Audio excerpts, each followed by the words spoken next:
No. 6:01. All right. Good evening. The March meeting of the Spencer Board of Aldermen has come to order.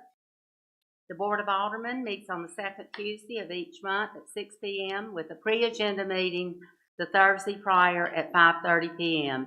The primary purpose of the pre-agenda meeting is to review the agenda for the upcoming regular meeting, set the consent agenda, hold public hearings, and receive other presentations. Regular meetings focus on action items, departmental reports, and other business. Both meetings are open to the public and held in the Hilda B. Palmer Boardroom in Town Hall, located at 460 South Salisbury Avenue. A printed copy of the entire agenda packet is available in the Hilda Palmer Boardroom for public use. Please find meeting agendas, minutes, and a link to view the meetings live or on demand at. And are those agendas back there for public? Okay, it's a long at, so if you're interested in getting that, I would just pick up one of these before you leave, or so you'll have the address. SpencerNC.gov, and we have a link on the front of the web page. Yeah, SpencerNC.gov. Okay. Alderman Muhammad, would you please give the invocation? Lord, we come to you with a clear heart and a clear mind. It's you that's the most compassionate, the most merciful, and you that we come to for praise. You are our Lord. Again, you are the Master. We thank you for the staff of this town. We thank you for the board of this town, and more than all, the residents of this town. May you discern and guide us with the wisdom and leadership that we need to during this meeting. In your name we pray. Amen. Thank you. Okay, please rise for the Pledge of Allegiance. I pledge allegiance to the flag of the United States of America and to the republic for which it stands, one nation, under God, indivisible, with liberty and justice for all. You may be seated.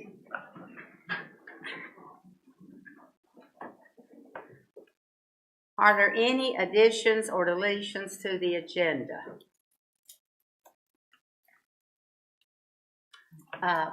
We're going to add Mr. Shelton right after the consent agenda, if that's okay. At your pleasure. Okay. Do we have to do a motion to do that? Okay. Is there a motion to add Mr. Scott Shelton to the agenda from the economic development? I move to add remarks from Mr. Shelton to the agenda. Okay, thank you, Pat. Second. Thank you, Mr. Muhammad. All in favor?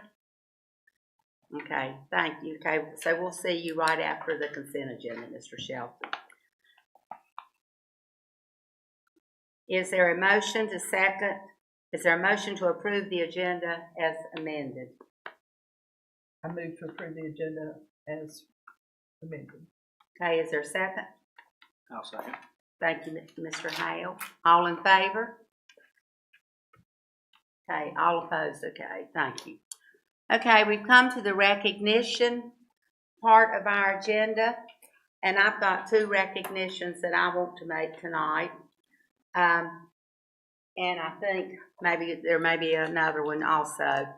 The first person I want to honor tonight is Sylvia Chilcott, a former board member and a former mayor pro tem.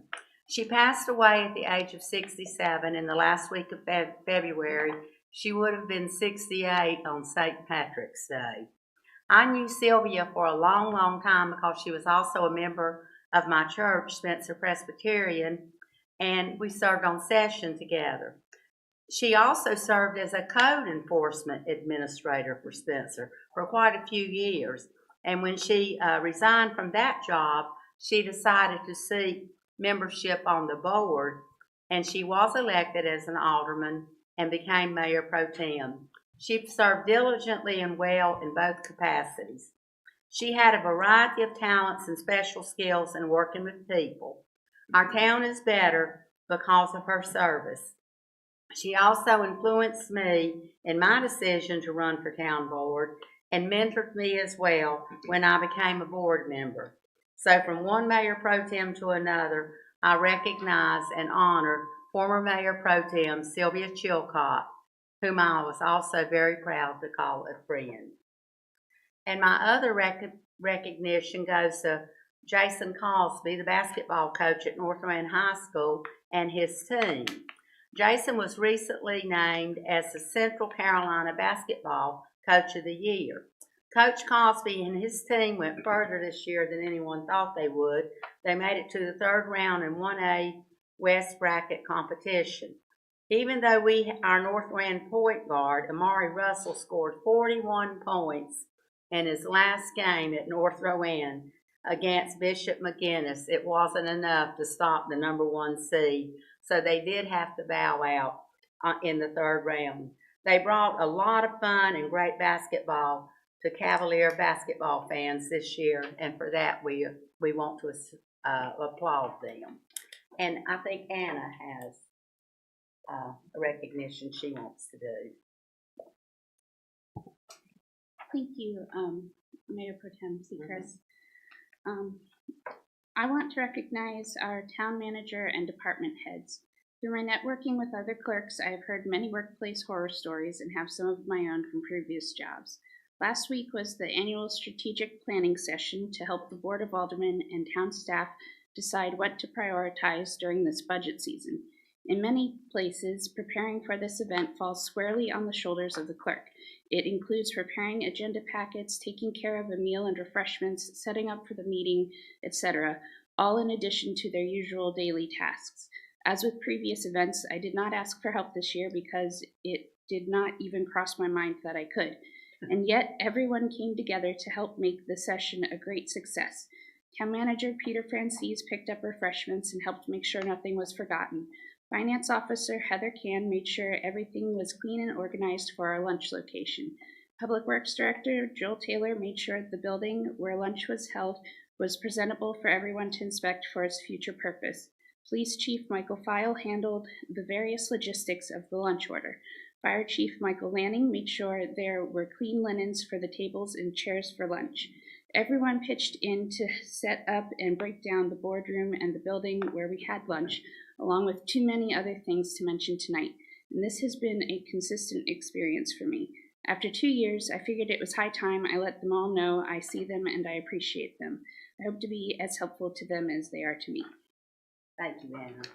And a big shout out to the whole team that put it together because it was a great retreat. The only thing that would have made it better is to have had more citizens here. So next year, mark your calendar, and it'll be out there on our new digital board out there, so you won't have a reason to say I didn't know about it, and hopefully you can come and give us your ideas, and we can get some input from citizens. I said students and teachers. I'm in my academic mode tonight. We've now reached the public comment section of our agenda. This agenda item is included to allow input to the Board of Aldermen from any citizen who wishes to address the board and requesting to be on the agenda. Those who wish to address the Board of Aldermen must provide their name, address, and topic to be addressed. The board will listen and may or may not respond at their discretion or may decide to place a topic on a future agenda. A speaker will be allowed 3 minutes to speak. The floor is now open for public comment, and we do have 2 people who have signed up. Margaret Jones, and she may have had to leave. Okay, I don't see her here still. And Joanne Nero. Is Joanne here? Okay. Would you like to step to the podium? Thank you for coming, Joanne.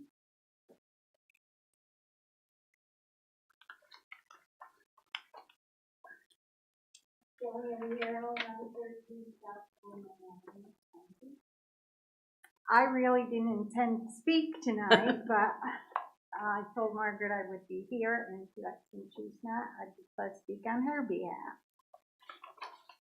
her concern and others of us, she has started circulating a petition. There's a neighbor over on Yadkin Avenue, South Ave, who has, and a couple of others who have continued to hang their laundry out on their front porch to dry. And it's kind of a public nuisance, I guess I would say, because he, besides hanging out, shirts and trousers and things, he hangs his underwear out there in full view, and it's particularly disconcerting, I guess I would say. And Margaret spoke here on the January meeting regarding this matter, and requesting that maybe we need to make an addendum to the ordinance that says you shouldn't have upholstered furniture on your front porch and other such things. So that's our concern. Okay. Thank you.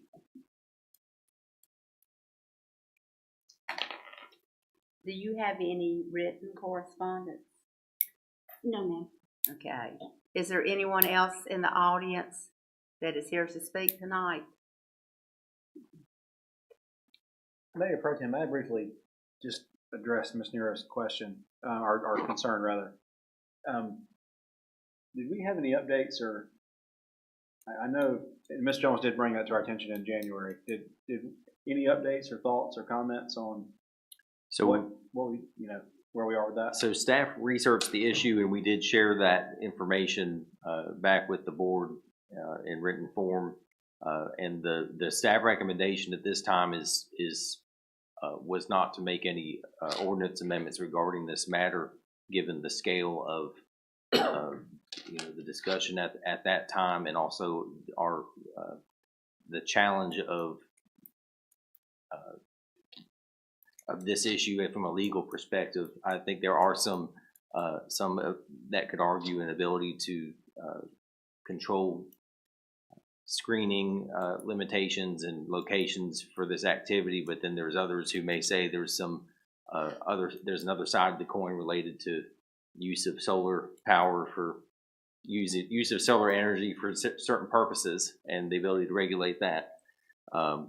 So that was the information we provided. I am aware of correspondence between the citizen and one of the board members about the topic, and it seemed like it was getting resolved in a neighborly fashion at that point. But that at this point is our extent of it, is that we were not recommending any ordinance adjustments or regulations based on what we knew at the time. Did you, Ms. Nero, did you hear that? How often is this a problem? Well, Margaret could address that better than I can. Yeah. You should come forward. Come on. Yeah, I put you on the spot. I'm sorry.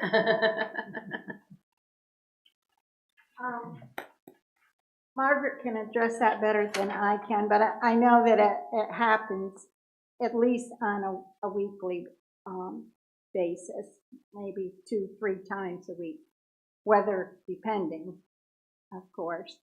But and I know that that neighbor has been spoken to, and he has continued to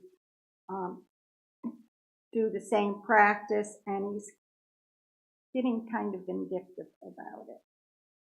How do you mean?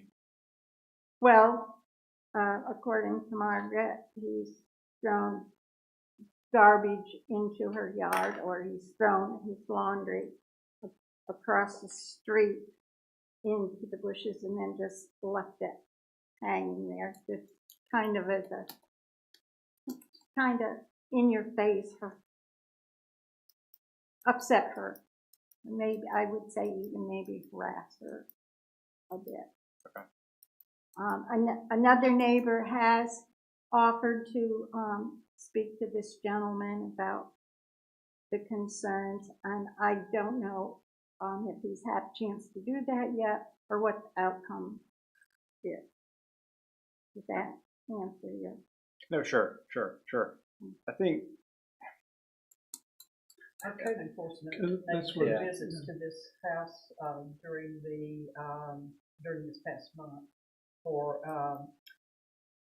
clothing on porch railing, and it was a voluntary abatement on, so it's 2025-0010 and 2025-0010. I don't have the dates, but, there were two visits by code enforcement to speak to the individual. And it was voluntary abatement according to this report. And again, that would be due to lack of that was really about an education about, the importance of being good neighbors and interacting well with your neighbors. There was not a violation to abate, but that was more of an educational type of conversation. The town is, this is an issue that is essentially a neighbor issue that the town is getting kind of inserted in the middle of it, and that's a challenge for staff to, not cause further problems by their presence at times. The other thing I'll mention about the issue around trash in the yard is that, from my understanding of it, there was maybe a thought of where the trash came from. Then there was a conversation between the person concerned about it and the person blamed for it. They talked with each other and collectively agreed that there was actually a different source of, some debris that may have blown around. It sounded like there was a healthy conversation between neighbors, and that issue in itself wasn't one that was, warranting interaction with our staff with the matter.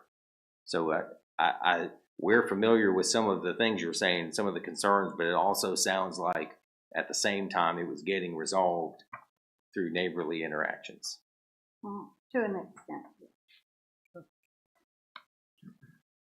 I think, Okay, go on, no. I think the really tough part for us Yes. is, one has the constitutional right Right. to be difficult. That's the best way I could say it. And unfortunately, public nuisance really implicates health and safety. Now, you may argue that maybe those are implicated, and I'm not saying they're not, but I think you think of like a falling tree or some type of serious health concern. I think what the manager and our attorney are telling us is that if we pass an ordinance, there's a decent chance that if your neighbor got an order, he might get this shot down, and then we look, not only do we look foolish, we're powerless to really do anything.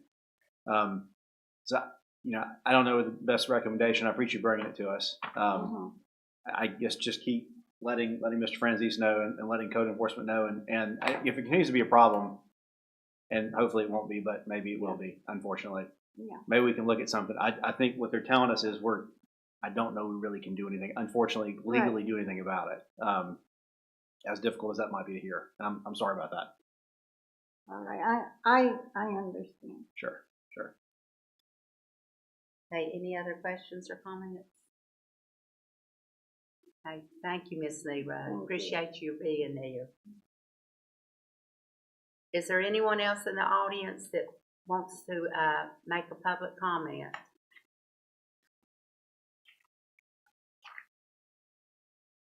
Madam Pro Tem, I move that we close public comment. Okay, thank you, Alderman Sledge. Second? Second. Thank you, Mr. Muhammad. All in favor? Okay, and the public comment section is now closed. We now move to the consent agenda. It is our first order of business. The items listed are believed to be non-controversial and administrative in nature. There will be no separate discussion of the items unless an alderman or a citizen requests and is granted permission to speak. The items will then be removed from the consent agenda and considered individually. Otherwise, all items will be enacted by one motion. Does the board wish to remove any item from the consent agenda for further discussion?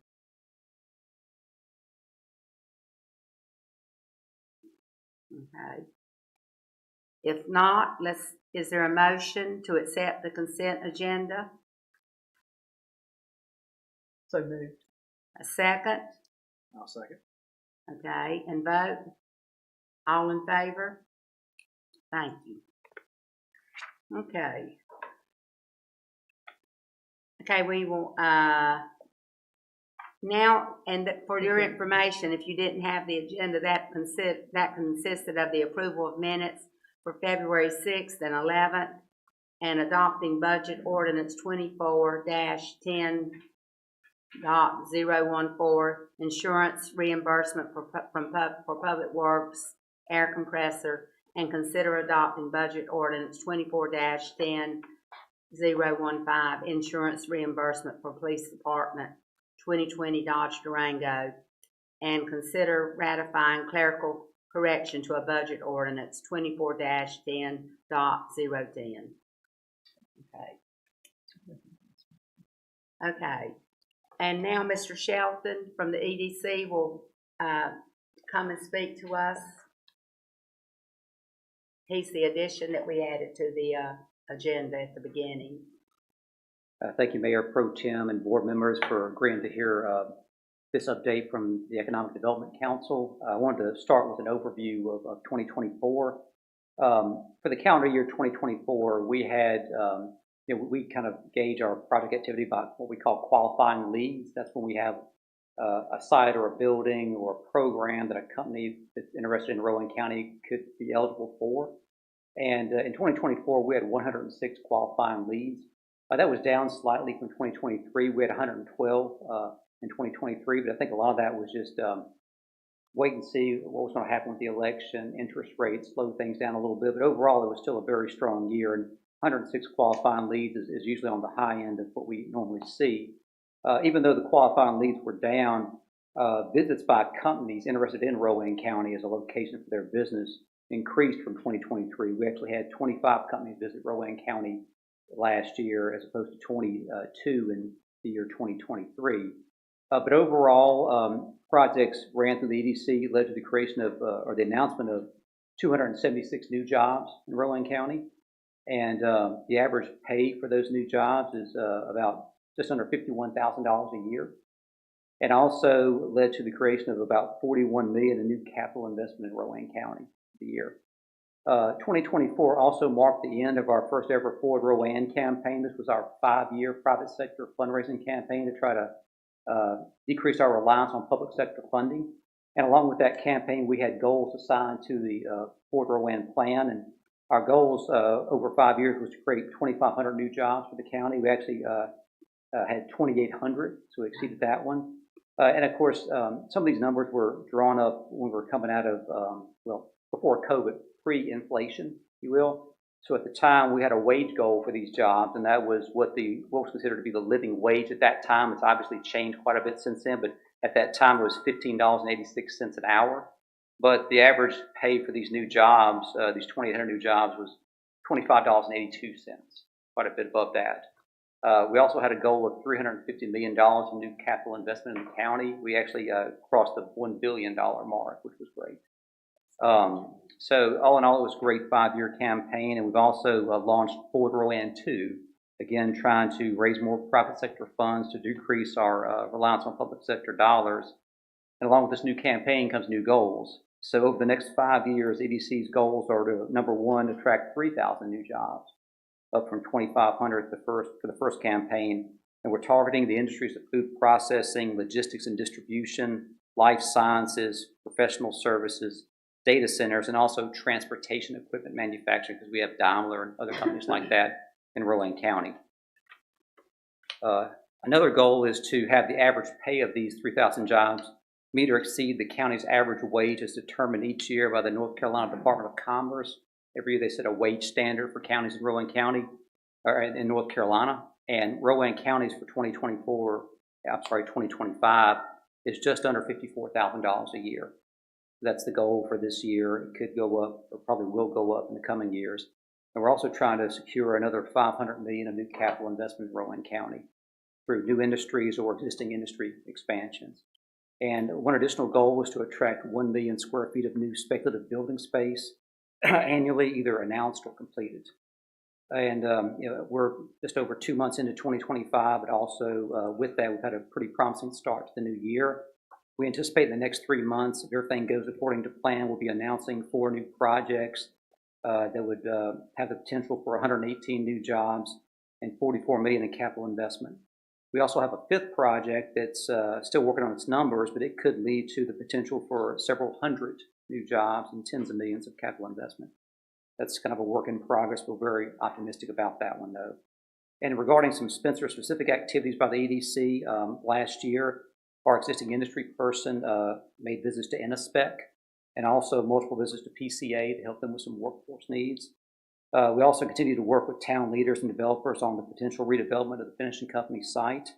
We were able to form a working relationship with the North Carolina Railroad that should result in a grant for assisting with due diligence on the site. I think you're going to be considering that in a meeting coming up here soon.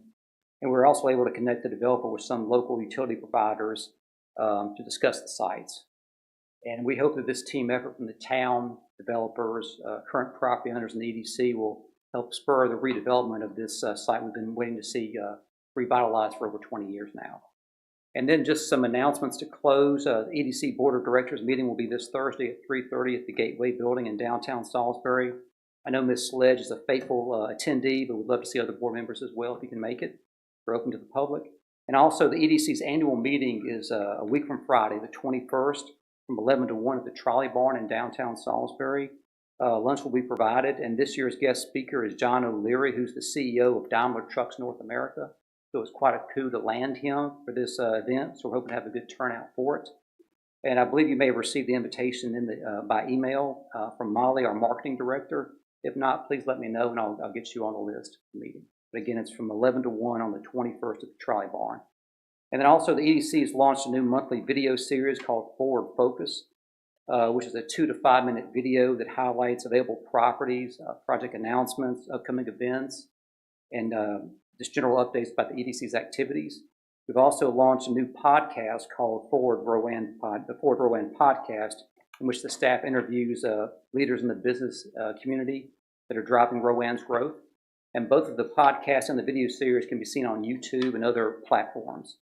And then the final announcement is the 3rd annual Aspire and Higher Career Expo. It's going to be on April 3rd. That's a Thursday, from 10 to 3 at the Rowan Community Center, formerly known as the West End Plaza, formerly the Salisbury Mall. From 10 to 12 that day, it'll just be Rowan Salisbury School students. And then from 1 to 3, it'll be open to the general public. And lunch will be provided to the employers who have booths there. And some employees will be doing on-site hiring as well as potential internships for school students. And there are spaces still available for employers, and they can register on our website. But please share the word about this event to anyone who might be interested. And then just in closing, I'd like to thank the board and the town of Spencer for its continued support of the EDC and our efforts. We've all worked hard for several years now to see Rowan County grow and prosper, and I'm very optimistic about the coming 5 years. Again, thank you for your support. I'm happy to answer any questions. I want to thank you on behalf of our town for everything you've done in this leadership with this council, because it's astounding what's going on, and it makes me feel really, really good about Rowan County. And I want to thank Alderman Sledge for being our faithful representative, because she keeps us posted on what's going on and everything. She's a key contributor to our meetings. Yes. So thank you very much. Thank you. We look forward to more adventures together.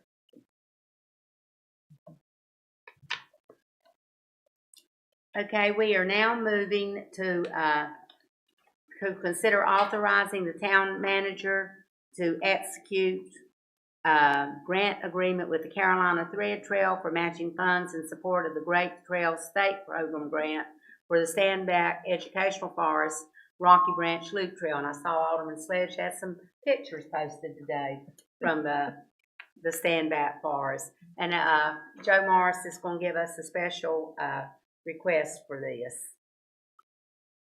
So the purpose of this item is to authorize the manager to execute this particular grant agreement. There's a lot of words up there. I'm sorry, the scale so small or large. In any event, what we're doing is proposing to build a little over 7,000 linear feet of trail in the northern portion of the Standback Educational Forest. This is the land area that was most recently acquired through the gift of the land from the Three Rivers Land Trust. And so we have applied for a Great Trail State Program grant. And I'm going to advance. Again, I apologize for the small font here, but fundamentally this is a project that has a potential cost of $690,000. And as part of this, we have gone out and spoken with our beneficiaries and benefactors, is that actual word, benefactors, and the philanthropic community to help provide the matching funds for this project. We have received a Duke Energy Foundation grant of $5,000. We have financial assurances that are contingent upon receipt of the larger grant to match the funds. So all of the matching funds for this project would come from sources outside the town of Spencer. And I've highlighted this particular award from the Carolina Thread Trail of $25,000. And so they have asked us to execute an agreement. And hopefully, I looked on the Great Trail State Program grant website. That's a lot of words. Yesterday, and the announcement is in the spring. So hopefully any time now. Yeah. March 21st is spring. So hopefully we'll know something soon. But in the meantime, we're requesting that the Board of Aldermen consider authorizing the manager to sign the grant agreement. I think it has been reviewed by the attorney. So staff recommendation is to proceed as requested. Is there much competition on this grant? I don't know the answer to that directly. The original grant application deadline was September 2nd, and it got pushed back because there weren't enough applicants. We were ready. So they put it back into like November or December or something. And so I don't know the answer. Apparently they had enough applicants to where they were going forward. I hope that will be competitive. We do have a nice matching amount from our community, and so with any luck, we'll know soon. Okay, anyone else have a question? No, this connects to the Blue Way, correct? See if I can go back and how do you use the pointer, Steve? It won't show on the screen. So at the top where it's You've got a magic Jump pointer. on there. Blue Way Trailhead. Yeah. So the idea is to come off of Spencer Avenue, sort of the red dot at the very bottom, and follow along Rocky Branch Creek, and there would be a loop to it. There would also be, which would go back to 8th Street Ballpark. There would also be a little leg off to Grants Creek to an overlook. And then the red line represents a trail that would be more primitive in nature, but would get over to that other red dot, which is the Blue Way. Now, what's not showing on this map is that there will be a short section of trail that will be paid for through the Blue Way Trailhead grant that we received. That'll go over to the creek as well. So we'll have two accesses to the creek. One that would be a little closer to the parking area where you could have your kayak and so forth and get over there, and the other would be sort of a foot trail. But there's a nice little clearing down there on Grants Creek that overlooks the, very nice. Any other questions? Do I hear a motion then to authorize Peter Francis, our town manager, to execute a grant agreement with Carolina Thread Trail for matching funds in support of the Great Trail Stakes Program grant? I make the motion. So moved. Yeah. Second. Second. Mr. Muhammad, second. Okay, all in favor? Opposed? Okay, it's approved unanimously. Thank you. Thank you. Our next item of business is for Kyle to come up here and introduce Barbara M. Moran as a potential member to the Historic Preservation Commission for a 4-year term expiring April the 30th, 2029. All right, good evening. Good evening. So the item before you is to appoint Barbara Moran, and she is here. I will ask her to come up shortly to make a brief statement about her interest in serving on the HPC. But she is planning on joining the board for a 4-year term, which would expire on April 30th, 2029. Just to give you a little bit of background, so Barbara has been coming to our HPC meetings for some time now, sort of shadowing what we do, learning the ropes, and we haven't scared her off yet. So that's a good sign that she's a tough one. Last Monday, or on March 3rd, the commission did interview her. They reviewed her application. She spoke to the commission, and it was a really good conversation. And the HPC did unanimously recommend to the Board of Aldermen her appointment to the HPC. So she did submit a board application which expressed her interest in historic preservation. She is very interested in our local preservation process. She does have a BA in art history and has prior career experience as an interior designer. Some of her prior experience in local preservation includes being a docent at the Hull House in Salisbury. She believes Spencer is a charming town, and she wants to assist in encouraging residents to preserve the character of the town. She loves history and believes she can be an asset to the commission. So there are currently 2 vacancies on the HPC. We've had 2 vacancies for some time. So getting an additional member, getting Barbara on the commission will reduce our vacancies to 1. And we have some indications that we have someone who may be interested in joining as well.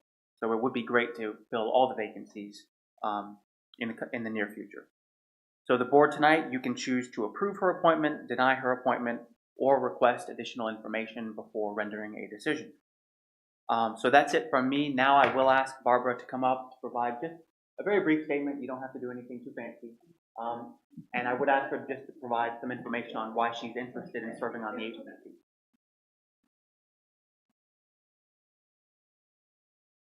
Hello. Hi, Barbara. My name is Barbara Moran, and I live at 411 5th Street. And I've lived here for about a year and a half. And very excited to live in a lovely little town like this, in a historic home, and having fun of fixing it up. And I look forward to hopefully be some help for some other folks who are interested in preserving the very pretty homes that we have here in town. Thank you. Anyone have a question?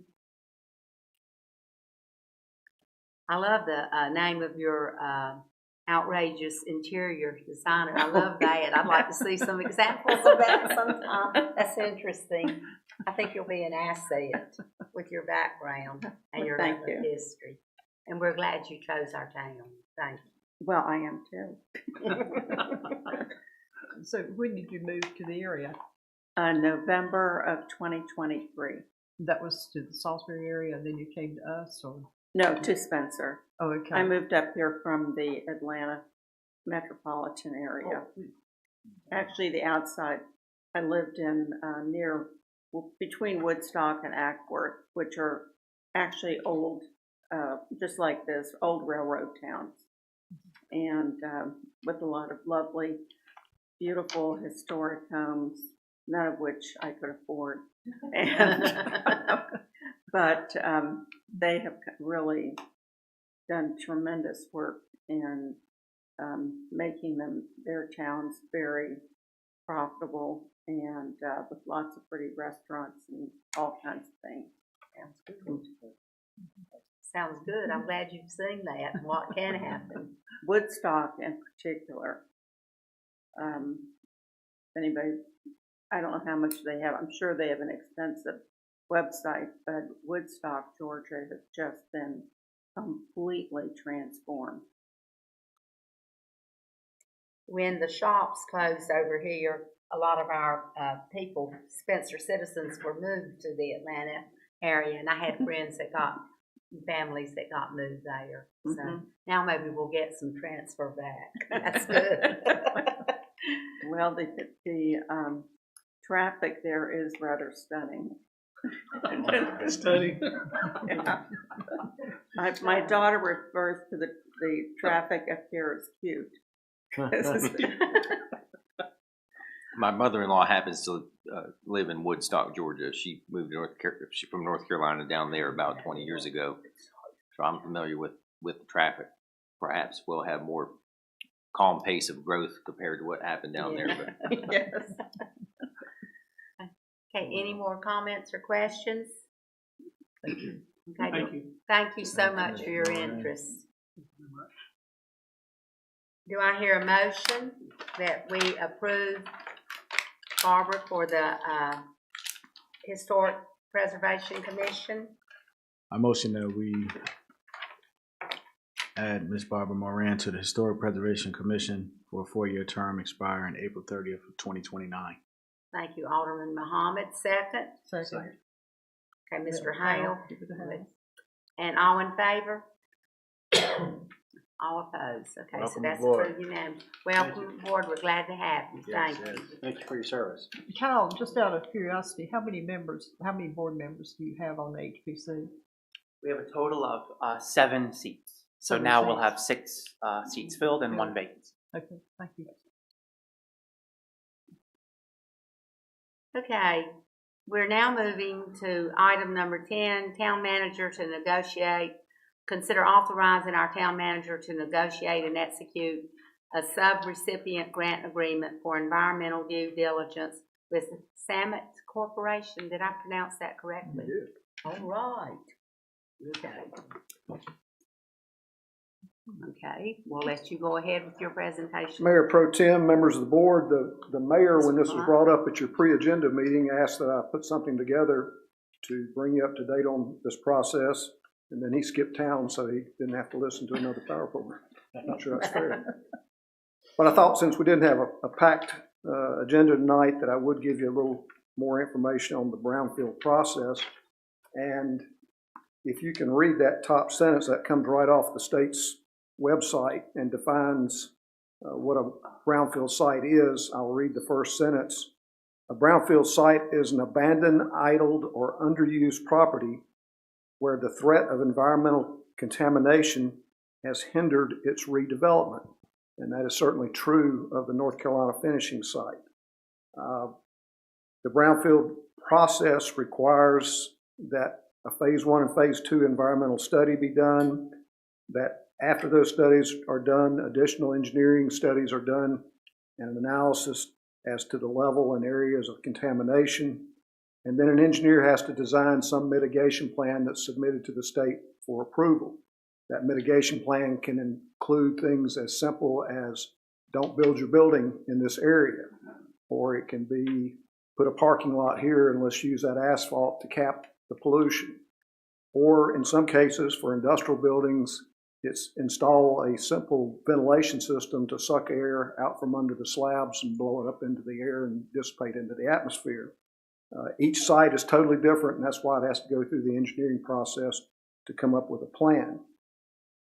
Once that plan is determined, if the developer follows that plan and the state signs off on the fact that it's been done, then it holds that developer harmless as far as any future damage that's done by the environmental contamination.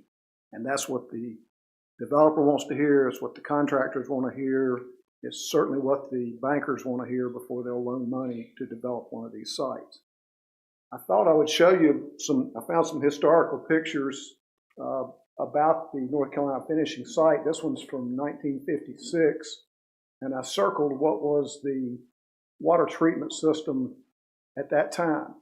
Those 3 holding ponds are still there. They were built out of substantial construction materials, bricks and concrete. They're still there, but they're not on the North Carolina Finishing Company site anymore. That's on Cube Hydro's lakefront property. So if you want to build a house down there, maybe they'll sell you a site. That's what it was in '56. That's what it looked like sometime in the 80s. That picture's from 1983. And you can see that the waste treatment facility is bigger than the plant. And late today, I did a measurement of Salisbury Rowan Utilities waste treatment plant out 3rd Street. It's about exactly the same size as this. So that is a very, very large waste treatment area. So you can imagine that as that waste treatment plant was there and the plant itself was treating fabric with chemicals, that there was some spillage and there may be some residue left in the soil. So that's what the brownfield process will do. Phase 1 environmental study is basically when you look and see what was there, what historically was built on this site. That process is usually more critical when you're developing a downtown site that might have been developed in different ways over many years. So you go back historically and find out whether a gas station or a laundry was on that property way back when. In this case, we know from 1914, I think it is, what was there. This plant was there. The phase 2, they actually go out and do soil sampling and find out what's in the soil. They send it off to the lab and get reports back to tell them what kind of chemicals are in the soil, if any. We hope that in some places there is no chemical residue. What we have taken to causing the phase 3 is actually the next step beyond that. Once they find pollution, they may have to go back and do additional test wells to determine where the chemicals have flooded into the soil and where what they call plumes of pollution are. Again, that defines the level of the pollution, what the pollution is, what kind of chemicals they are, what intensity they are, and then comes up with a plan to solve that problem. This is an overall picture in 1994 when the plant was in full operation, and you can see actually the aeration ponds in the treatment facility. This is what it looks like today. You could almost say all that stuff's gone, but it's not. And if you look at different pictures through the GIS, you can see the outline of all that treatment facility is still there. So it wasn't removed when the plant was removed. And that, therefore, we're pretty certain there's some pollution down on that side of the property.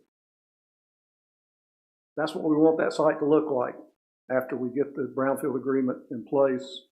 And our developer, Samet Corporation, has told us that everybody he talks to that might be interested in building a building, the first question they ask is, have you done your brownfield study yet? Up until now, he's had to say no, but we're getting ready to solve that problem. That, of course, is what the plant part of it looked like on the northwest side of the highway. And that's what we want it to look like in 10 years. The Yadkin district plan that you've seen before. So, North Carolina Railroad awarded us $50,000 grant to do part of this work. You've already authorized the manager to negotiate with them and close that deal on that grant. The town's plan is to provide that $50,000 amount to Samet and his subcontractors to begin the brownfield study. The total cost of the work that his subcontractor quoted him was over $130,000. As you're also aware, we have an agreement with Central Carolina Council of Governments with an EPA grant that they have to again do some of the work for the brownfield study. We hope that those two working together will complete the process. If not, we think Samet will step up and finish it and get it to the finish line. So what we're here for today is to ask your permission for the manager to negotiate a contract with the sub-recipient, which would be Samet Corporation, in the amount of $50,000. Our capable attorney has already drafted a preliminary agreement that we've had a chance to read through. We're working with North Carolina Railroad to make some tweaks on their agreement, and we'll make those same tweaks on Samet's agreement.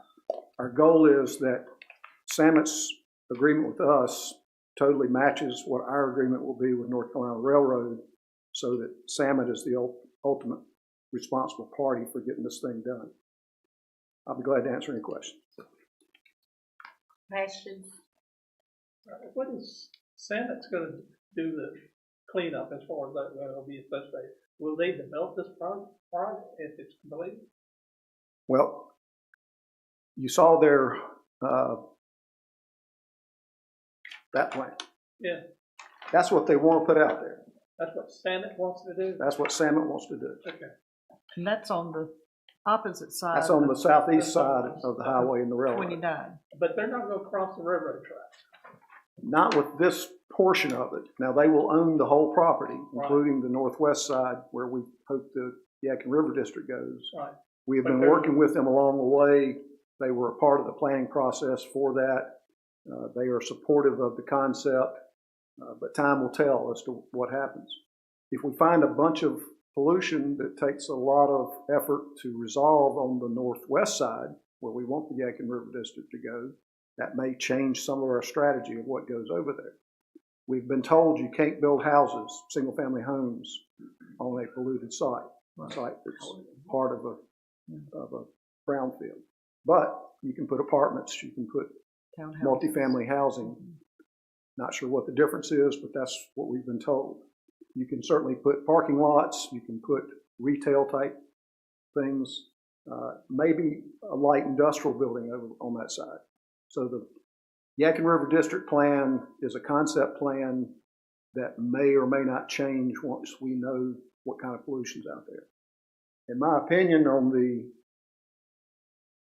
this picture, if you can imagine where that swimming pool is, or swimming pool looking thing to the left-hand side there, that's the high point of the property.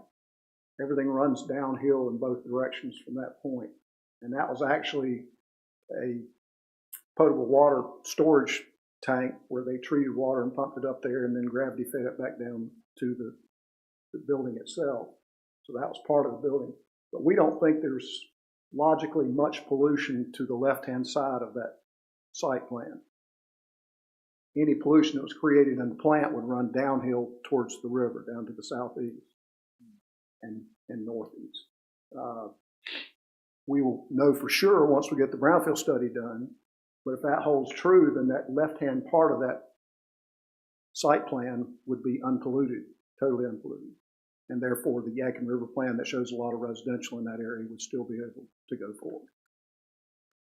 Samet is not planning on developing that. Samet is an industrial developer, an industrial park developer. They have told us that they would either work in conjunction with another developer that has more expertise in that, or to put it in his terms, spin it off to another developer that could do that type of development. They've also referred to themselves that they are a general contractor, and sometimes there may be another developer with more of that mixed use or residential side, and they function as the general contractor to construct it. So that they seem to have interest in remaining involved, and they also seem to be very supportive of both parts of that vision. Now, the three companies that purchased this property, are they still the owners of this property? That's what they do. The two guys are the owners, Okay. and on the right picture here, they own the industrial park itself is on two pieces of land. One of them is the old Fisher Lamb site off of Hackett.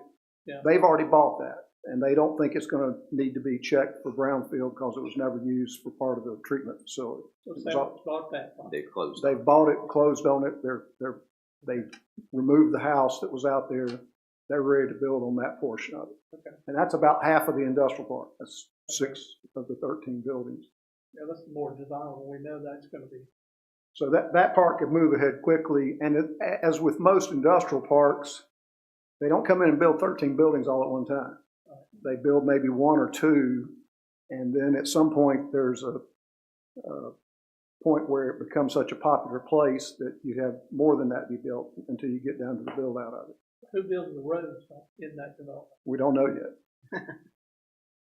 We have been chasing money for the access road all the way from Longs Ferry Road into the park, also for water and sewer for the park. At some point, those public efforts would stop at probably the border of the park, and the developer would build what's in the park itself. There would be a lift station. Again, as the topography drops down from left to right, there'll be a lift station for the sewer that flows from all of these industrial buildings to pump it back up the hill. If we are working in coordination, all of us holding hands, then the sewer from the Yadkin River District development would also flow to that lift station. No need to build 2 lift stations. Let's do it with 1. Now, the chemical plant, I can't think of the name down there. They got their own sewer system down there. In the spec. In a spec, actually has their own treatment facility. They have some, I believe they have some pre-treatment facilities on their own system, and then it does go into the public system. Oh, does there is a public system down there? I'm not 100% sure of that. I don't think there is. I think there's. They don't have a lot of fluid to dispose of in their process. There's no city water down there, is it? There is city water. They did bring water down Hackett Street to provide city water.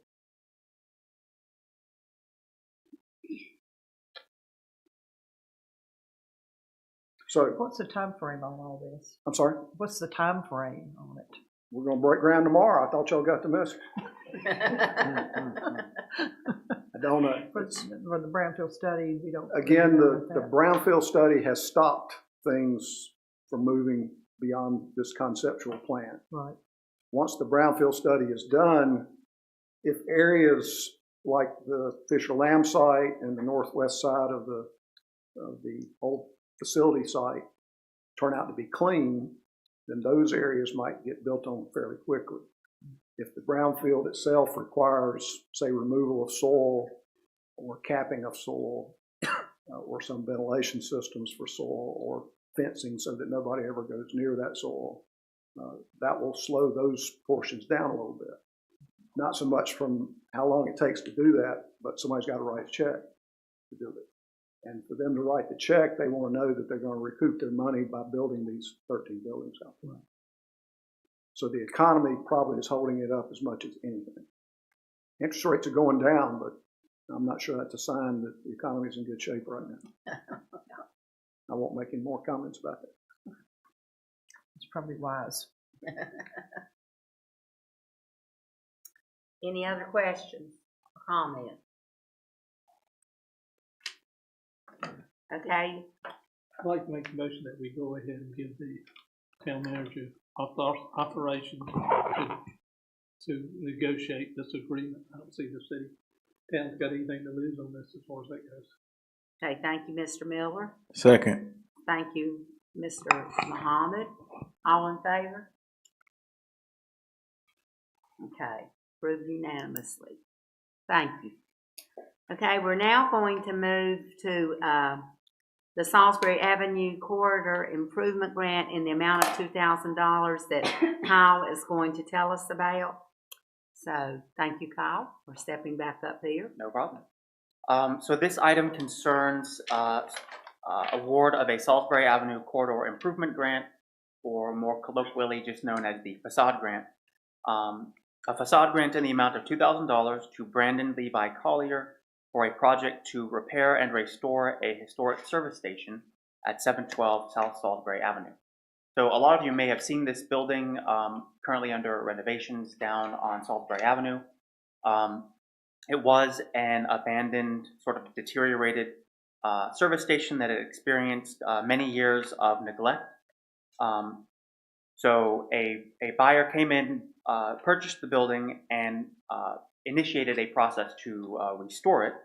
So I want to give you some idea of what the building condition was previously. It's currently under renovation, but there's some additional work that needs to be done as well. So on the exterior, there was broken electrical wiring, which caused the canopy lighting to be non-operable. That was one of the first things they did, was they restored the lighting system out there. So if you go by at night, it's much brighter, much safer, so it contributes to public safety as well. There was a significant amount of roof deterioration, broken windows around the historic service station office, peeling paint, and extensive rusting of metal poles, among many other issues. So as I said, the applicant is in the process of repairing and restoring the building. Some of the repairs and improvements include installation of a new metal roofing on both the canopy and the main building, repair of the lighting system, painting, and related repairs. I will say, just from my interactions with the owner, there's still much additional work to be done on the exterior and the interior. One of the difficult projects he has ahead of him is repairing, possibly rebuilding a retaining wall on part of the property, which is going to be a necessary component of making the property operable for any use requiring a vehicle, whether it's a service station or even if it's just used for car storage. You can't really do anything on the property unless and until the retaining wall is stabilized. Of course, that's not really within the scope of this project. That's going to be a very expensive project. But any support that the town can provide to encourage the proper reuse of this site is, I think, something to be recommended. So the Community Appearance Commission did already review this grant proposal, and they did unanimously recommend approval of the $2,000 grant. Just a really quick background on the program. This is typically awarded on a 50-50 matching basis with a maximum town participation of $2,000. It is a reimbursement grant, and we currently have $7,500 budgeted in the current fiscal year. I didn't make a PowerPoint or anything, but if you look in your packet, you can see some photographs that I took, sort of showing in progress work being done on the property. And I think Brandon Levi would have been happy to be here tonight, but he's actually a little bit shy when it comes to public speaking. It was a little bit difficult even to get him before the CAC. I went out to the property and met him and said, "Oh, there's a CAC meeting tonight, and you're on the agenda if you'd like to come out." So I was able to get him to that meeting, but I guess he didn't want to show up tonight, but he's a great guy. Any questions from me? No, I'd like to say that I'm thrilled to see this happening because we utilize Bobby's Mobile, which is what it was called. Tony ran it. And we were like lifelong customers after Agner's left. So my whole family, I kept a running bill down there, and they did an outstanding job, and it looks wonderful seeing what's happening to it. It makes me happy. Does he plan to use it as a service station? Has that been so he determined? hasn't nailed down the final use, but his idea includes some automobile related use, like a service station. I think it makes the most amount of sense. Yes. Is this actually in the historic area? It is not. So it's no influences as far as that goes. I'm sorry, Leslie. No, it's not in the historic district. Okay, that's fine. The fuel tanks, I guess, are still there. Are they going to do anything about those? That's a good question. I don't know what the plan is for any underground fuel storage on that property.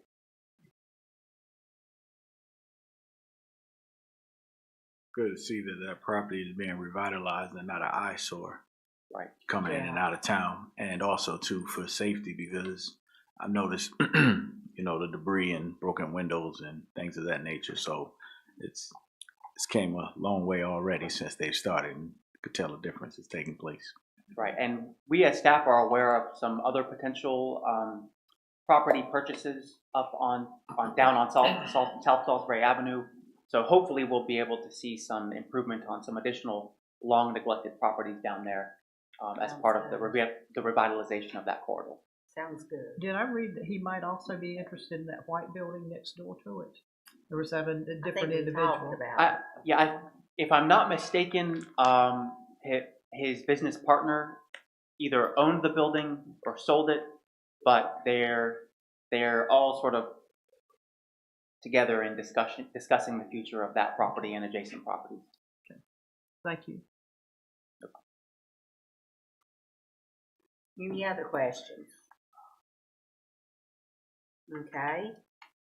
Do I hear a motion? Make the motion to award Salisbury Avenue Corridor Improvement Grant in the amount of $2,000 to Brandon Levi Collier for the project to repair and restore historic service station at 712 South Salisbury Avenue.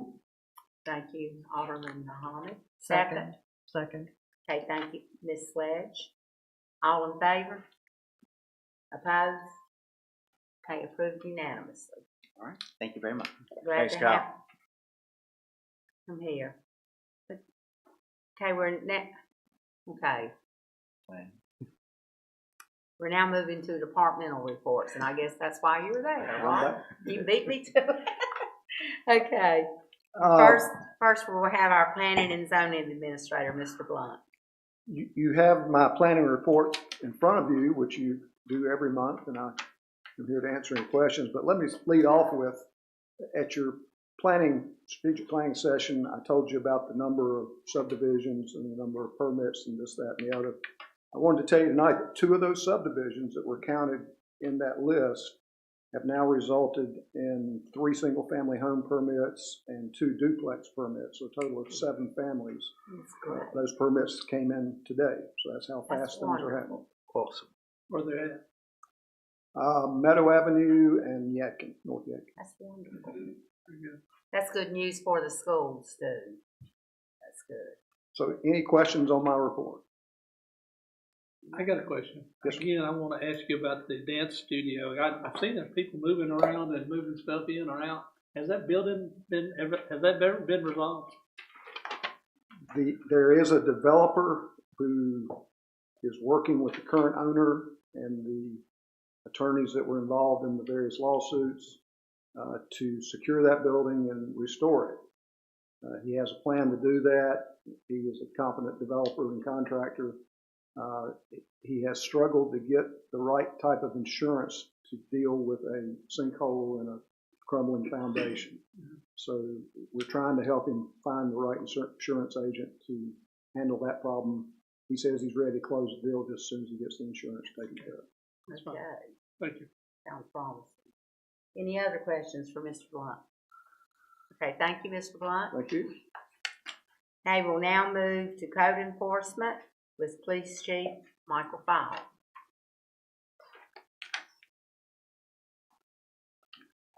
Good evening. Mr. Hope Fowle. each one of you doing well. I have provided the monthly code enforcement report. We opened 32 new cases in the month of February. Things are still going well with code enforcement. We've had 15 voluntary abatements since the beginning of the year. We've sent out 8 notice of violations. One thing that I did want to point out, the South Yadkin house that had caught on fire a few months back, we've been working with the individuals there. They're working on a resolution with their insurance company, and they indicated this past week their intent was to sell the house to like a house flipper that will come in and fix that house back up and complete the repairs on it. They're waiting for their settlement through the insurance company. So I did want to point that out because that one had been added to our top 10 list, if you will, for the most egregious violations that are causing a lot of complaints. So I definitely wanted to point that one out. But I can answer any other questions you may have about code enforcement. The 822 3rd Street, about flooding and lack of drainage, is that? That may be one. I mean, is that one, Joel, that you'd be able to respond to? The 822 3rd Street about the flooding and drainage issues.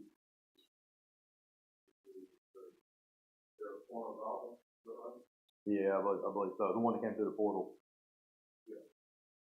I would respond to them, but he's supposed to situation?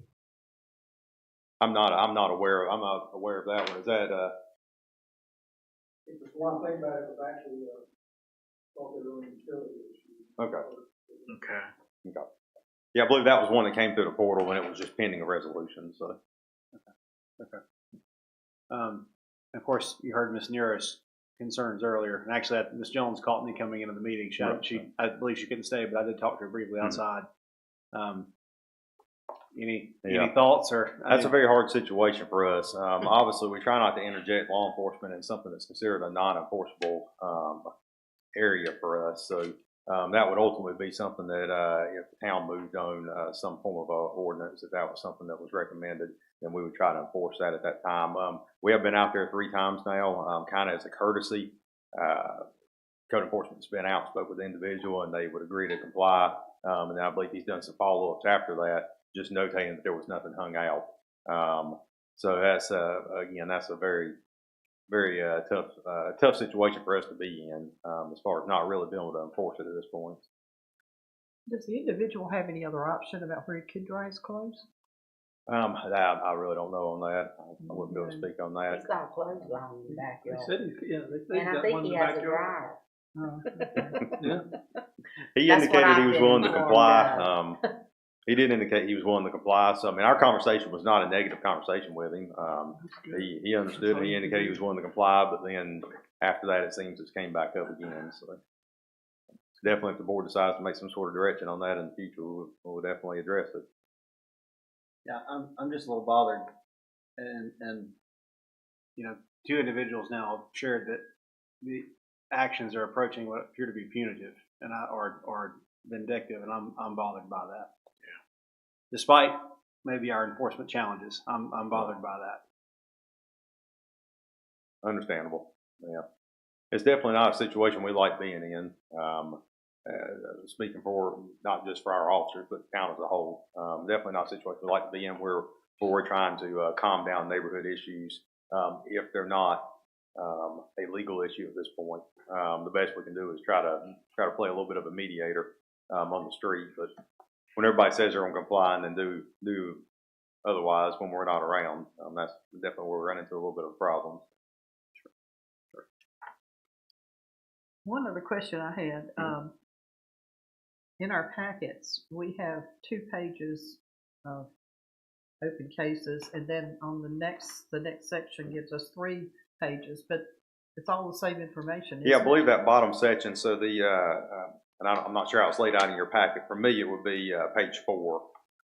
So it would be the one that's titled 2025 open cases, and would be the back side of that page. It looks like that bottom section was pasted in twice, so there will be one section there starting with case number 2025-00016. That would be duplicates at the very bottom there. It's kind of separated off a little bit of wide margin there, about midway down the page. So it appears that was pasted in an error, I believe, whenever our code officer ran the report on it. No, I don't think that answered my question. That is because the definition takes 2 lines. That's the reason that space is wider. My question was, why are we having it in this form and then also having it in this form? Okay, you're talking about the blue page versus the black and white page. Okay. It is the same information, isn't it? Yeah, very similar. So one of them is showing 2025 open cases. That's just the black and white paper. So your blue case status report. So the blue case status report actually will show you cases that were resolved during a certain time period during the month of February. It could be a case that was billed, say, back in November, and we've been working with owners, so that case would actually show up on the blue case status report. The black and white page is just cases that have been billed during this calendar year. So that would be what the difference is. So there's a little bit of a repetitiveness there, but that's the way the computer runs the report on that through iWorks. So yeah, the blue reflects everything that everything your code officer touched, if you want to call it that. Any case he touched during the month, it will automatically place it onto that blue report. Okay. So if he did a follow-up or closed it or added photographs or anything, it's going to move it over to that blue report. Okay. So some of those are definitely older cases that are just now being resolved. Okay. Okay, any other questions for Chief Ball? Okay, thank you, Chief Ball. And now we'll go to the police report. All right, well, I've provided the standard monthly report for the police department and the monthly highlight for the ACE team report. So we had 2,595 events for the month of February. So still a busy month. But those are numbers that we kind of come to anticipate now because a lot of that is proactive work. So we actually want the numbers to stay in that 2,500 to 3,000 range. That's historically what we've been looking at, where we like to have it, because that highlights all the proactive work. Looking at the monthly ACE team report, there were 17 cases open and all 17 of those closed. 55 total arrests, with 7 of those being felonies. 6 warrants served, and then 1 firearm that was recovered. And then on the monthly drug totals, I always try to point this out, and I don't think we talk about it a whole lot. But when you see individual lines like this where fentanyl is listed as 0.1 of a gram, that doesn't sound like a lot because 0.1 of a gram, but 1 gram is enough fentanyl to be deadly to 500 people. So even 0.1 of a gram is enough fentanyl to be deadly, to provide a deadly dose to 50 individuals. So that was a small, obviously a very small seizure. We've had numerous that have been significantly bigger than that during 2024. But I always like to point that out. They're still getting it off to the street, and even if it looks like a small amount, in the grand scheme of things, it's really not. So there is definitely no shortage of narcotics floating around, going up and down our highways. And as many people tell you, I-85 is a dirty road with a lot of narcotics on it, and people choose to take our avenue out here, Salisbury Avenue, to bypass some of the I-85 enforcement. So there's a lot. And like I always like to say, all this is outside pass-through traffic. I'm not saying every single case that's narcotics related is, but a majority of our narcotics and firearms related busts are all from outside traffic that's passing through the city limits. Definitely everybody's doing a good job on our side, and we appreciate your support. And I will try to answer any questions you may have about the monthly police department report. I just wanted to ask one question about the school situation, not because I've heard any rumors or anything, but are things pretty good in the schools overall as far as the drug issues or gang issues and fighting and stuff? I don't hear about it. Right. I used to. Yeah, I mean, I would say it's definitely good. You know, we were the first municipality that has an SRO in an elementary school, so that is good. Even as our kids are moving up from the elementary school now into the middle school, they've kind of been used to having law enforcement there, so it makes law enforcement a little more approachable. And the good thing about having dedicated officers over there, they know the kids, and they know the ones that may be going down a troubled road, and they try to redirect that. So there's no shortage of young adults and children that need redirection. So we obviously work with the school system on that. And I actually just had a meeting earlier today, and it appears, you know, I will call him our liaison, the individual that was in a position with the school system previously. He just retired and went to work elsewhere.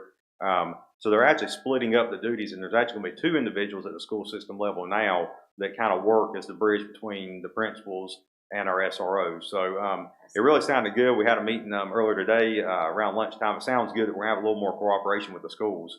So I think all of that will continue to improve. But so far this year, we've actually had a pretty good year. I shouldn't say it too loud.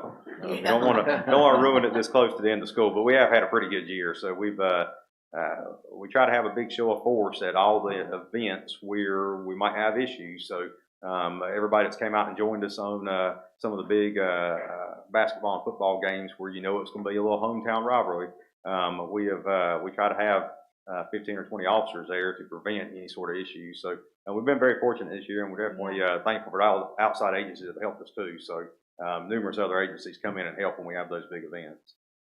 Okay, good job. Yes. The excitement last night, what was the result of that? Have we caught the person that was? You know, I have not followed up since lunchtime. As of lunchtime, I believe they were processing some search warrants and doing a little bit further investigation on it. When I went to sleep last night, they had not caught the individuals. I think they have a few leads on who they are. So that kind of stems from, I believe, it originated with the Salisbury incident, and it kind of moved into the county, and it ended up here. So there again, that pass-through traffic always seems to find us. It stopped right before it came into the city limits. We did assist on that, so Corporal Niblock, give him a good attaboy. He threw stop sticks out, and that's what punctured the tires and was able to stop the vehicle. So definitely attaboy for him. He gets his stop stick pin now for a successful hit and flattening some tires last night. So The last I read, there were two had been arrested, and they knew who the other person was. Yeah, I believe there's some pretty good indications there, so they're definitely working. That's kind of a cross-jurisdictional thing, so I think they're working together on, there's going to wind up being, I believe, Salisbury charges and likely charges to the sheriff's office. Yeah. I think they were juveniles, too. Yeah. That doesn't surprise me. Yeah, seems to be more and more common. So we were just the assisting hand last night, but was definitely a lot of commotion with the helicopter flying overhead. So I know we had a lot of calls There's been a lot of excitement around here. Kudos to your folks and the sheriff's office. I was about probably 200 yards north of Charles Street, and 12 or 15 came out right now. And I was like, whoa, that's a lot. Yeah. So it got my attention, obviously. So, but show of force, and we felt safe. It was actually going on behind my house, but right. Several of our officers and deputies stopped and talked to us, and so we felt confident that you guys had it in hand. So well definitely. Yeah, I believe North Grand Baseball was having a doubleheader last night, so they had a little excitement. So fortunately, we had a couple officers already over there, so that kind of worked out good. Always good when you have an officer that's a coach too. So that instant safety on the field. So yeah, they had a big win. That two wins in a row. Yeah. So that's great. I think they've already tied last year's record now. So that's awesome. good. That's good. Yeah. Definitely. Things are looking good. Okay, thank you. All right, thank you. Thanks, Chief. All right, Chief Lanning, and you've had an eventful week too. I didn't get to come straight to hold. How are you this afternoon? We're fine. Hope you are. Absolutely. I have provided my written report. There's very little in there this month, which is a positive. I'd be willing to answer any questions you may have. I enjoyed the front page article. Yeah. We've been in the paper. I heard there was 2 articles today, so that's front that's page. a positive. At least it's for something positive, not something bad. So we'll take that. You got some good footage. Have you had an opportunity to run the new engine? Do what? Have you had an opportunity to run the new engine? No, ma'am. There's a couple things. I'd given them the opportunity to put it in service after it was pushed in, and there was a couple things left to be mounted, and they wanted it completely done before they put it in service. So waiting. Yes, sir. Now, are you trying to replace? I know Mr. Lewis has resigned. As far as that goes, you're looking for another officer. Is that correct? That is correct. Ideally, kind of as we discussed Friday, ideally that would be a full-time position. Unfortunately, if the budget can't support that for the upcoming fiscal year, then that will be another part-time position. Okay.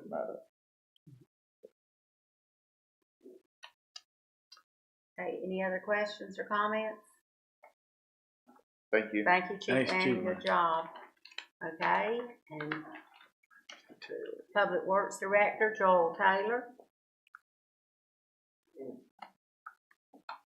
You've been busy too. Been busy. How are y'all this afternoon? Our regular services, sanitation and brush, we're on schedule for everything, and if the weather stays like this, the mowers will be going before we know it. So enjoy the spring weather. Leaf backs began running this week, and they'll run to the week of April the 11th, which is the week before Easter. Easter being late this year. So don't forget the mulch giveaway is on April the 5th, the first. I know Mr. Howell's already signed up for some loads. So if you're interested, we are taking requests now. You can call the ladies at Town Hall or myself. You know, you can reserve your deliveries for that day. We reported last month that the planters in the front of New Park would be removed. They are removed.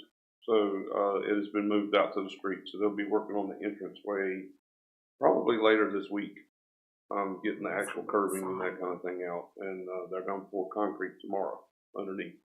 They got the steps poured today, so they're moving along. The Second Street project has been completed. Road is open. So we're just waiting on a little grass to come up for the spring. If not, the Bermuda grass is very healthy on that hill. It won't take long for it to take over. So, and the CCAP update, I spoke with, I sent an email to Levi and Chris today, so we're going to be planning a meeting first of the week to meet out there and then choose a destination like we were talking about, what the area we were going to concentrate, so we can get that underway and get done before the end of June and take care of that. So I'll be happy to answer any questions that you may have. Any questions? I would like to make a positive comment. I see a lot of potholes getting filled, because I'm on these streets all the time, and I was like, oh, good, this one's taken care of. So good work on that. Absolutely, and if anyone sees one, let us know. We'll get it taken care of. And you're gonna see a lot more as the weather warms up. Yeah. Salisbury needs to do some work again down at the, heading into the coming into the Standback Forest. I spoke with, well, I didn't speak with him, but I sent Randy a message not more than an hour ago, letting him know that he needed to get some attention. Kind of wash it out. Hopefully it'll be paved soon. Yeah. Now that we've got some warm weather, I hope to get them paved. Yeah. The crossing. Very good. Well, thank you. Thank you, Thank Joel. you, Joel. Okay, Heather, financial report.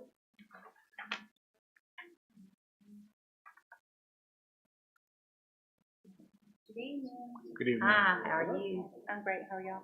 Good. So, you have my report. I've made some notes, on some of the overages, within the departments. I will let you know that with, the overtime overage in the fire department, we've submitted for reimbursement, and that should be taken care of whenever we get that reimbursement for the deployment. Do you have any questions about the report? Now you mentioned that I think the interest revenue was a little down. Yeah. I guess larger perspective, I mean, are we still in good shape budget-wise, or are we? I think we're in good shape budget-wise. There's some, like I said, the sales and use tax was a little bit over what we had budgeted for that. I did receive notes from Kyle about the CDBG reimbursements coming back in. Those have been approved, and they are processing that payment. So once we get that in, that'll go back into capital management trust. Just trying to keep as much money in that so that we can get as much interest on that as possible. So. But overall, you feel like we're overall, I think we're in good shape? overall, I think we're in good shape. Okay. Yeah. And I've been in touch with. We are having monthly calls with Anna Etheridge with the League with our conversion to Black Mountain software. So that's going smoothly. I will start giving her reports as far as like trial balances and things like that in May. Did you find out about the funds from the tax on vehicles or the? I have not heard back on that, and I didn't even follow up since last week. Yeah, so right. I'll make a note to do that though. And as soon as I get something on, I'll let you know. Okay, any other questions? Okay. Thank you. Thank you. Thank you. And Anna will let you finish up the reports with the library report. Good evening. So the library this past month had an event, Beverly had an event for Valentine's Day where they read some stories and made some Valentines. They also read a book about Ruby Bridges for Black History Month. And as usual, she had some fun themed treats for the kids. And then on the 24th, Mr. Marcus Hamilton brought his students from his African American Studies class to hear about the gospel music of Shirley Caesar. And Leslie Alston taught that class and gave the kids a little bit of a workout from the sounds of it. And this coming month, well, I guess it is this month, it's flying by, March 26th, there will be an event with two authors sharing some of their stories about their experiences. David Wiesnant will be there, and I believe her name is Sandra Arjoin will also be there. That's at 1:30.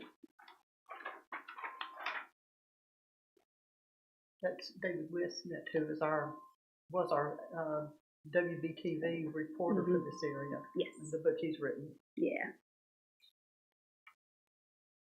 And I put flyers in your mailboxes for her. Just a quick note, and I appreciate you updating us on this. And this may be something someone's already covered, but I have not heard this. But as we move to with our park board and hopefully our first park hire here in the coming months. I'd be curious if Ms. McGraw has any thoughts on how to utilize the library facility as part of the larger park, and not necessarily to us, but to staff and Mr. Franzese and again the park board, because obviously we have the whole upstairs, and I think some work probably needs to be done, but of course it's not being used. And when we met with the citizens or some of the citizens back in December, that was, I think, probably one of the number one concerns is how do we use these facilities that we already have. And so I'm sure since Ms. McGraw is in there all the time, she may have some near and dear thoughts on what that could look like. So I'm just curious what she thinks about that.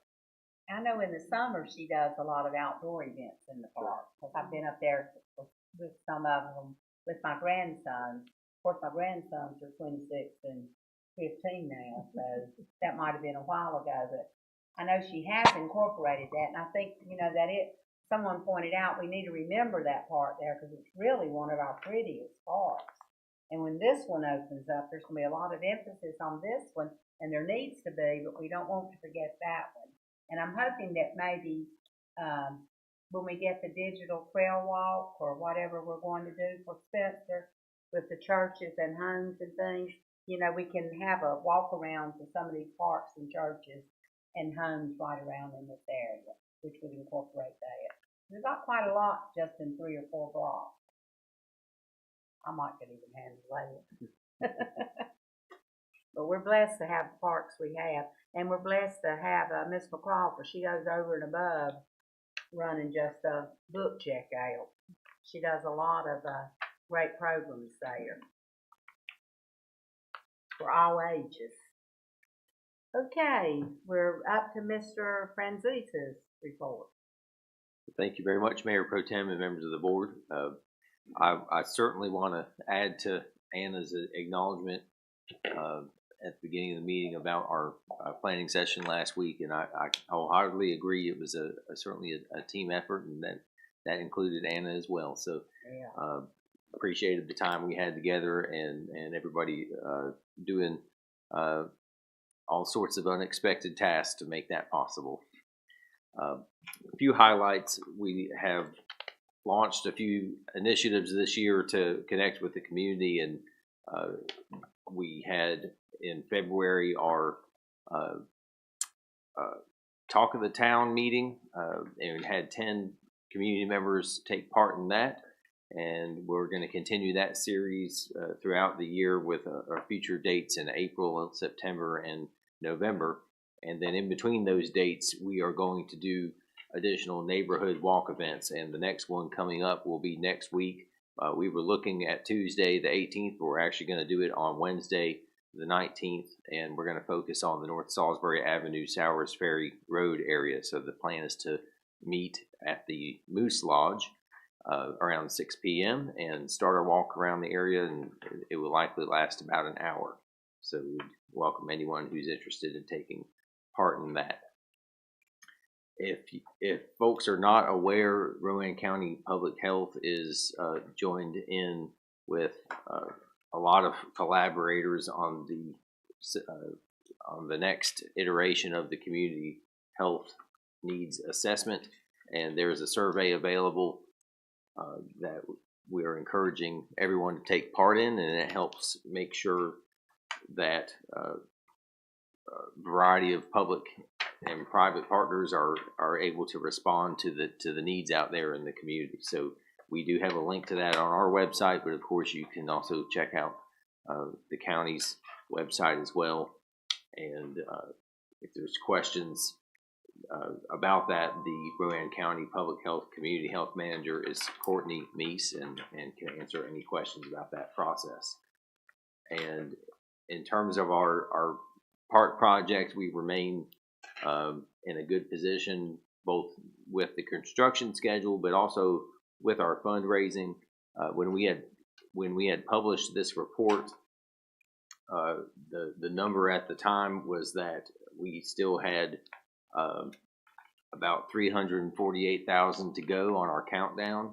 Now, part of that included some promising leads on some gifts that are still getting finalized. We're not ready to announce yet. But we did find out last week the really good news that our $100,000 application to the Cannon Foundation has been approved and funded in full. And so that is a huge step forward. We expect to hear in the next month about a few other significant grant applications and other opportunities. And we believe we're in a very good position to go beyond our goal of $385,000 for our fundraising campaign. We have received several additional gifts from individuals, and if folks are interested in taking part of the project, we welcome that and have information available on our website and here at Town Hall. And really appreciate all the interest we've had so far. And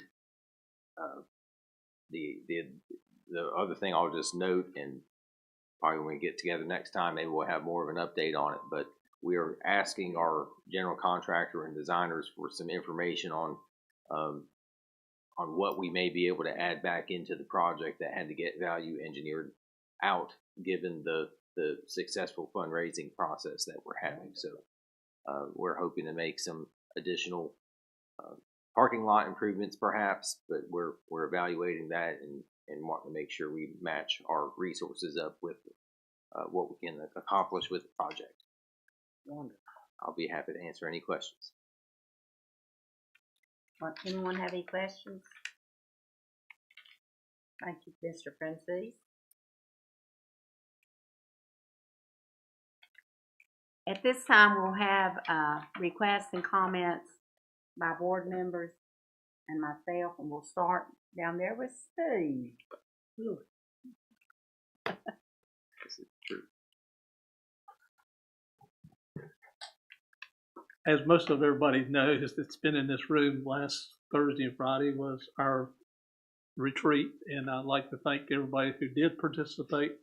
Thank you for all the department heads, everybody who did an outstanding good job.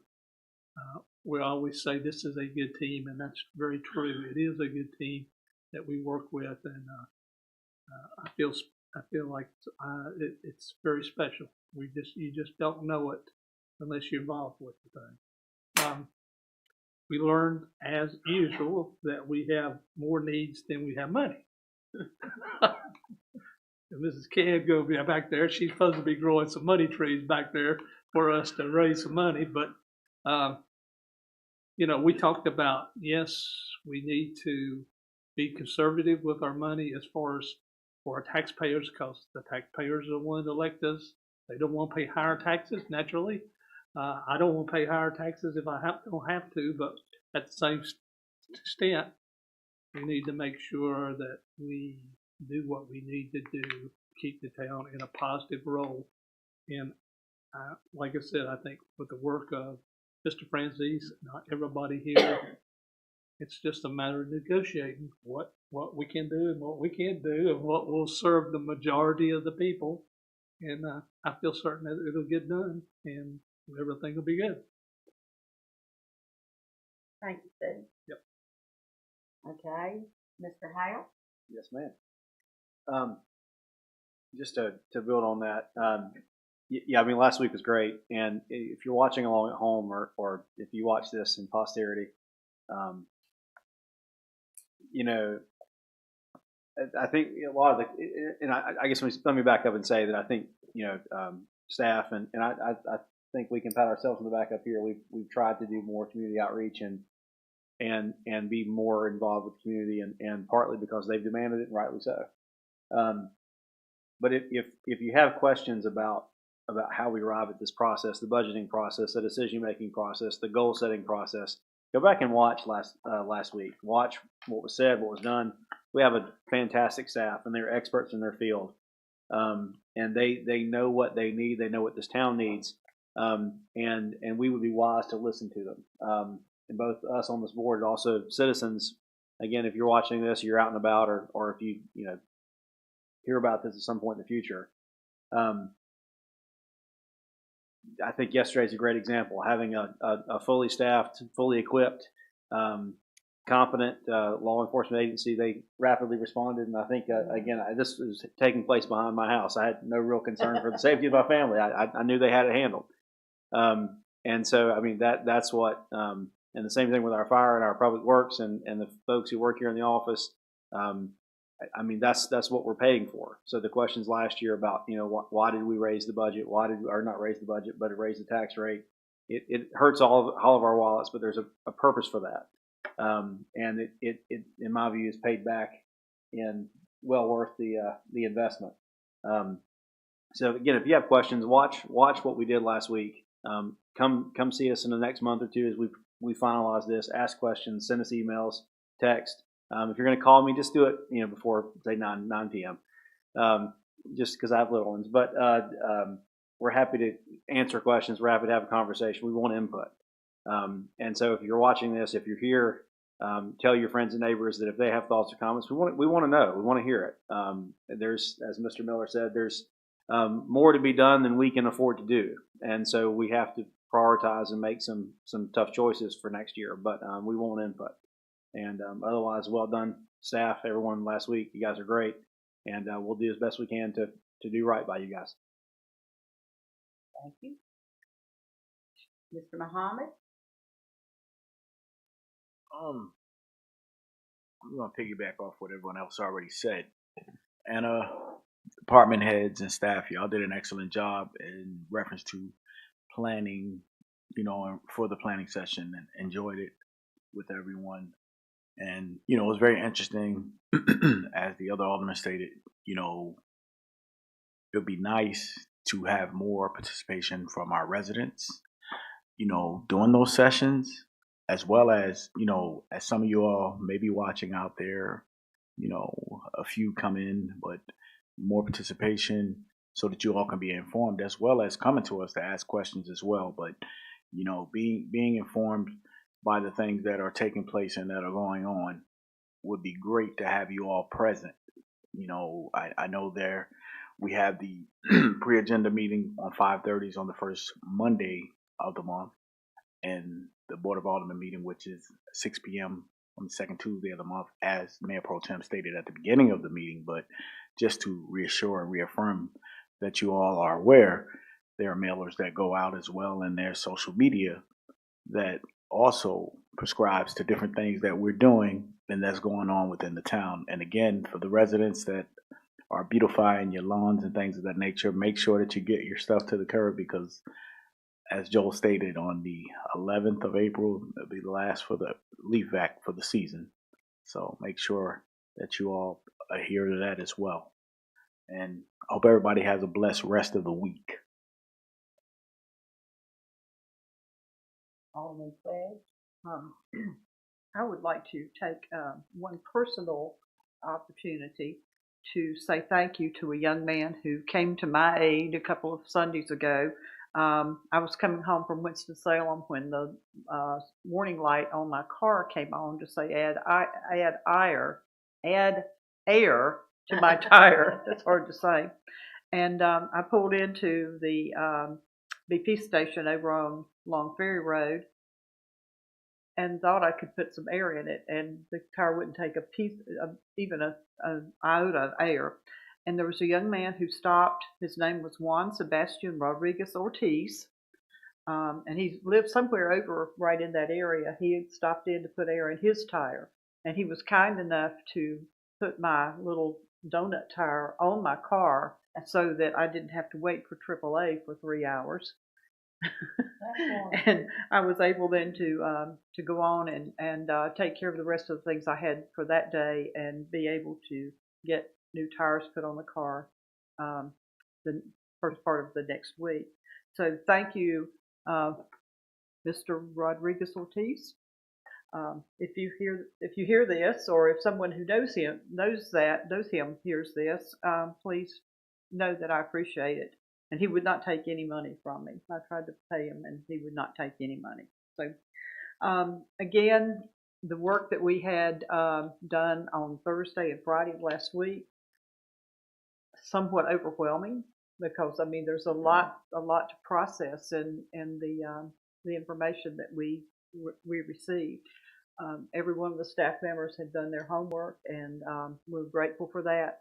Again, Mr. Miller, there's a lot more stuff than we have money for, so we're going to have to be very selective and try to figure out the best way to use the money that our taxpayers give us wisely.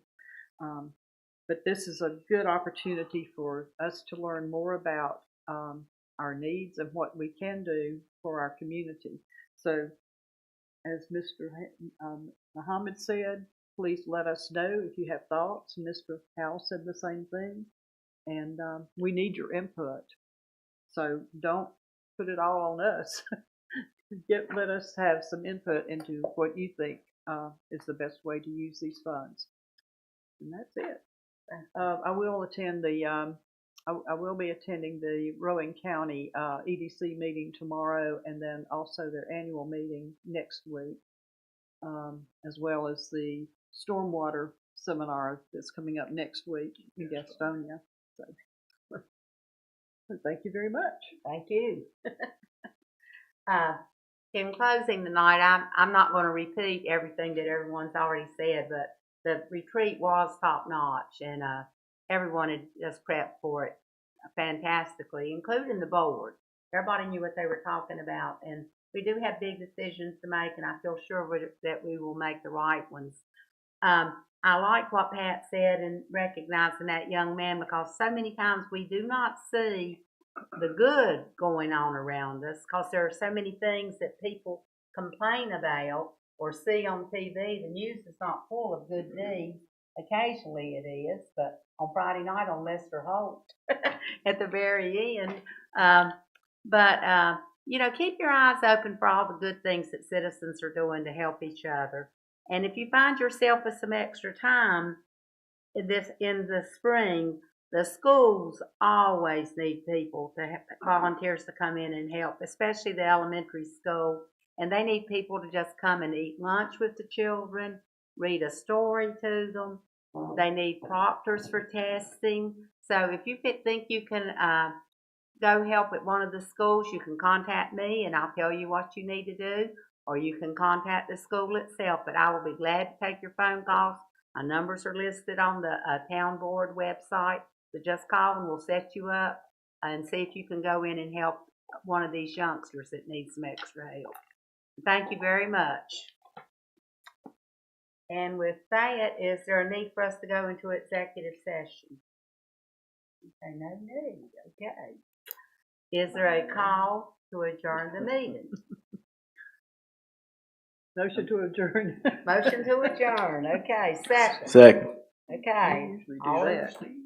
The meeting is adjourned. I'll give somebody else the honor. Yeah.